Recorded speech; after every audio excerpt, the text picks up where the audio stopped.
सॉक्रेटिसचे एक छान वाक्य आहे विद्यार्थी मित्रांनो, जीवनात जर परीक्षा नसेल ना तर जीवनाला अर्थ नाही. म्हणजे जीवनात पदोपदी परीक्षा असावी. मग जीवन जगण्यासाठी परीक्षा असावी किंवा जीवन जगत असतानाही परीक्षा असावी. आता मुद्दा हा आहे की सॉक्रेटिसचं हे वाक्य आणि आपली कंबाईन 2024 ची एक्झाम, मुलांच्या मनामध्ये निर्माण झालेले एकापेक्षा अनेक प्रश्न. आता काय प्रश्न मुलांच्या मनात निर्माण झाले की पहिलं जर पाहिलं गेलं तर एक्झाम कधी होईल, यस. दुसरा प्रश्न जर पाहिला गेलं तर मग सध्या शेड्यूल कसा असावा, त्यानंतर PYQ चा भाग कसा करावा, त्यापेक्षा आणखीन महत्वाचं मॅथ्स रिझनिंगला किती वेळ द्यावा, पुढे करंट अफेअरचा भाग कसा करावा, असे एकापेक्षा अनेक प्रश्न विद्यार्थी मित्रांच्या मनामध्ये निर्माण झाले. आता मी यांना धरून एक एक पॉइंट क्लिअर करेल. जास्त वेळ न घेता तुम्ही ते व्यवस्थित ऐका जेणेकरून तुम्हाला बेनिफिट मिळेल.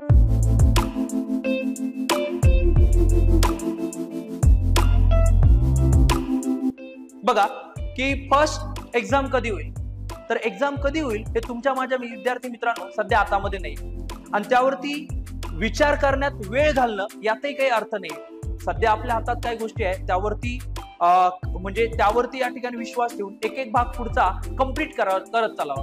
म्हणजे सरळ सरळ असं समजायचं की आपल्यासाठी सुवर्ण संधी आहे की आपल्या नंबर ऑफ रिव्हिजन जास्त होतील जोपर्यंत एक्झाम होत नाही तोपर्यंत.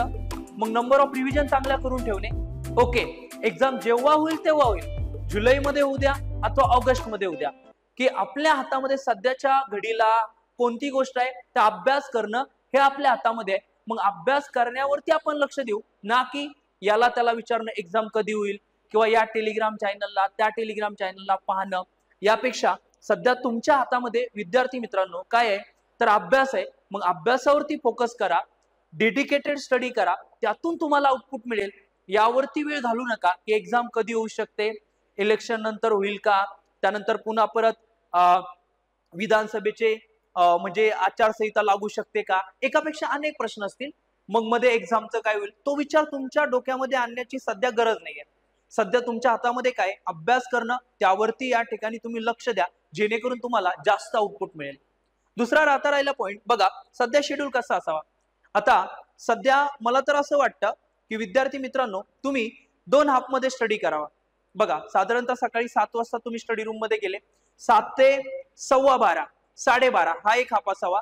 म्हणजे साधारणतः 7 ते 10 3 तास स्टडी केला, 10 ते 10:15 ब्रेक घ्या, 10:15 ते 12:15 या ॲपमध्ये एक सब्जेक्ट करा. समजा या ॲपमध्ये तुम्ही घेतलं इकॉनॉमिक्स, मग दुपारी 1-2 तास रिलॅक्स राहा, एक चांगली झोप घ्या. त्यानंतर या ठिकाणी 2 वाजता तुम्ही स्टडी रूम मध्ये आले, 2 ते 5 आणि पुन्हा 5:15 ते 7:15 म्हणजे साधारणतः एक 5 तास. मग यामध्ये काय करा की आता एकीकडे इकॉनॉमिक्स घेतलं, मग इकडे जॉग्राफी घ्या. ओके, त्यानंतर काय की 7:15 पासून तर 8 पर्यंत रिलॅक्स राहा, पुन्हा 8 ते 10 2 तास मॅथ्स रिझनिंग करा आणि मग साधारणतः 10:15 पासून किंवा 10 पासून 11:30 पर्यंत की करंट अफेअरचा भाग चांगला करावा. बघा मग हे 2 सब्जेक्ट जे आहेत इकॉनॉमिक्स आणि जॉग्राफी हे साधारणतः 8 दिवसांमध्ये कंप्लीट करणे. पुढच्या 8 दिवसांमध्ये मग एका ॲपमध्ये सायन्स घ्या, एका ॲपमध्ये पॉलिटी घ्या आणि मग पुढच्या 8 दिवसांनंतर की साधारणतः एक 4-5 दिवसांमध्ये सकाळच्या ॲपमध्ये पण हिस्ट्री घ्या आणि दुपारच्या ॲपमध्ये पण हिस्ट्री घ्या. संध्याकाळचा जो ॲप आहे मॅथ्स रिझनिंगचा भाग आणि करंट अफेअर्स हा भाग तुम्ही एक्झाम होईपर्यंत तसाच चालू ठेवा जेणेकरून तुम्हाला जास्त आउटपुट मिळेल. मग बघा पहिली रिव्हिजन 8-8 दिवसांमध्ये कंप्लीट केली, त्यानंतर दुसरी रिव्हिजन, मग इतिहास समजा शेवटी 4-5 दिवसांमध्ये संपलं की त्या स्थितीनंतर पुन्हा परत इकॉनॉमिक्स जॉग्राफी घ्या. मात्र आता पहिल्यांदा 8 दिवस दिले तर आता एक 6 किंवा 5 दिवसांमध्ये तो भाग कंप्लीट करा. मग सेम तसंच की पॉलिटी आणि सायन्सचं आणि मग हिस्ट्री पहिल्यांदा 5 दिवसांमध्ये केलं किंवा 4 दिवसांमध्ये केलं तर मग 2 दिवसांमध्ये हिस्ट्री कंप्लीट करा. मग त्याच्या पुढची रिव्हिजन, मग साधारणतः एक 4 दिवसांमध्ये इकॉनॉमिक्स आणि पुन्हा इकॉनॉमिक्स आणि जॉग्राफीचा भाग कंप्लीट करा. मग पुन्हा सायन्स आणि पॉलिटीचा भाग करा. मग हिस्ट्री पुन्हा एका दिवसात पूर्ण चांगली रिव्हिजन करून घ्या, तिसरी रिव्हिजन राहील.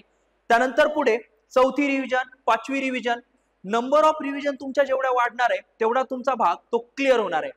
पहिल्यांदा एखादा भाग रीड करताना तुम्ही डोक्यामध्ये हे ठेवा की पहिल्यांदा या ठिकाणी एखादं बुक कम्प्लीट करण्यावरती भर द्या, कारण त्यामुळे तुमचा कॉन्फिडन्स वाढतो. ज्यावेळी तुम्ही सेकंड टाइम रीड करता त्यावेळी आणखी कॉन्फिडन्स वाढतो, थर्ड टाइम रीड करता आणखी कॉन्फिडन्स वाढतो. मग असा कॉन्फिडन्स वाढला की अर्ध काम तिथे क्लिअर होतं. ठीक आहे, म्हणून नंबर ऑफ रिव्हिजन जास्तीत जास्त देण्यासाठी की आपल्याला काय करावं लागेल, एक शेड्यूल बनवावं लागेल. मी सांगितला त्या पद्धतीने अथवा तुम्ही जो बनवलेला असेल त्या पद्धतीने केलं तरी मला काही हरकत नाही, म्हणजे तुम्ही व्यवस्थितरित्या तो भाग करू शकता. पण नंबर ऑफ रिव्हिजन जास्तीत जास्त झाल्या पाहिजे याकडे लक्ष असावं. नेक्स्ट बघा पीवायक्यूचा भाग. मग पीवायक्यूचा भाग करताना काय करावं, तर सरळ सरळ आहे की समजा तुम्ही हिस्ट्रीचा एखादा भाग रीड केला, समजा 1857 रिवॉल्ट किंवा 1857 आपण म्हणतो उठाव, तो कम्प्लीट तुम्ही केला रे केला, मग त्यावरचे सगळे पीवायक्यू बघून घ्या. मवाळ कालखंड पूर्ण रीड करायचा झाला, लगेच त्या ठिकाणी सगळे पीवायक्यू बघून घ्या. इव्हन जॉग्राफी मध्ये समजा नद्या टॉपिक पूर्ण केला, त्यावरचे सगळे पीवायक्यू बघून घ्या. हवामान टॉपिक केला, लगेच त्या ठिकाणी पीवायक्यू बघून घ्या. पीवायक्यू बघताना की दोन पद्धतीने बघता. आता एक म्हणजे काय की एखादा भाग रीड करण्यापूर्वी की क्वेश्चनचा टाईप पाहणे, म्हणजे या टॉपिक वरती वन लाइनर क्वेश्चन आहे का, स्टेटमेंट बेसिस क्वेश्चन आहे का, जोड्या लावामध्ये क्वेश्चन आहे का, ओके, तो टाईप बघून घेणे. आणि मग तो भाग ज्या टाईपचे क्वेश्चन विचारले त्या टाईप मध्ये तो भाग काय करणे, रीड करणे. हे एक झालं.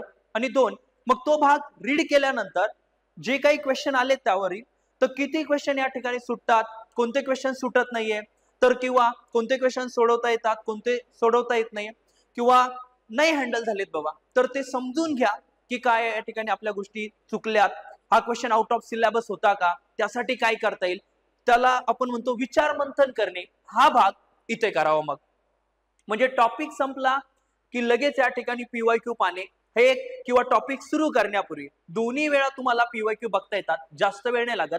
पहिल्यांदा पीवायक्यू चे फक्त अगोदर टाईप बघायचा, म्हणजे क्वेश्चन कोणत्या टाईपचा आहे त्या टॉपिक वरती, आणि नंतर रीड केल्यानंतर त्यामधले किती क्वेश्चन सुटतायत यासाठी पीवायक्यूचा भाग करणे. ओके, त्यानंतर पुढे बघा मॅथ्स रिझनिंग. आत्ताच मी बोललो मॅथ्स रिझनिंग एक्झाम पर्यंत रोज 2 तास तुम्हाला द्यायचे. साधारणतः 20% वेटेज फक्त मॅथ्स रिझनिंगला आहे. मग 20% जर वेटेज फक्त मॅथ्स रिझनिंगला आहे, तर साहजिक तुम्हाला हा भाग रोज डेडिकेटेड करावा लागेल, जेणेकरून तुम्हाला आउटपुट चांगलं मिळेल. त्यानंतर पुढे करंट अफेअर्स. साधारणतः 3 किंवा 4 दिवसांमध्ये तुमची एक परिक्रमा संपायला हवी. साधारणतः रोज 1-1.5 तास वेळ जर तुम्ही दिला तर तुमचं काम भागून जाईल. म्हणजे रोज 1-1.5 तास वेळ आणि पटपट रीड करायचं. अनावश्यक भाग जो आहे तो स्किप करायचा, फार आकडेवारी करत बसायची नाही. पाठीमागचे पीवायक्यू जर तुम्ही बघितले करंट अफेअर्सच्या संबंधात, तर तुमच्या लक्षात येईल फार कॉम्प्लिकेटेड क्वेश्चन नसता. मग कॉम्प्लिकेटेड क्वेश्चन नाहीये तर मग तिथे कन्फ्यूज होऊन असं खूप आकडेवारी वगैरे पाठांतर करण्याच्या फंद्यात पडायचं नाही. नंबर ऑफ रिव्हिजन वाढवा, त्यातून तो तुमचा भाग क्लिअर होईल. कोणता, तर साधारणतः करंट अफेअर्सचा भाग मी बोलतोय. म्हणजे काय, दर 3 दिवसाला एक परिक्रमा जर संपली तर बघा पुढे एका महिन्याची समजा जानेवारीची संपली, मग फेब्रुवारी घ्या, मार्च घ्या, एप्रिल घ्या. आता 12 महिन्यांच्या परिक्रमा संपल्या, परत या ठिकाणी पहिली परिक्रमा घ्या, दुसरी घ्या, तिसरी घ्या. आता ज्यांना खूप जादा वेळ, साधारणतः एक 18 महिन्यांचं करंट अफेअर्स चांगलं करून ठेवा. आणि ज्यांना वेळ नाही, कमीत कमी 1 वर्षाचा करंट अफेअर्सचा भाग चांगला करावा अशी अपेक्षा. ठीक आहे, तर विद्यार्थी मित्रांनो, मी आता या ज्या गोष्टी बोललो याचा तुम्हाला निश्चित फायदा होईल. त्याला पॉझिटिव्ह अँगलने घ्या. ठीक आहे, चला तर थांबू आपण. Thank you so much.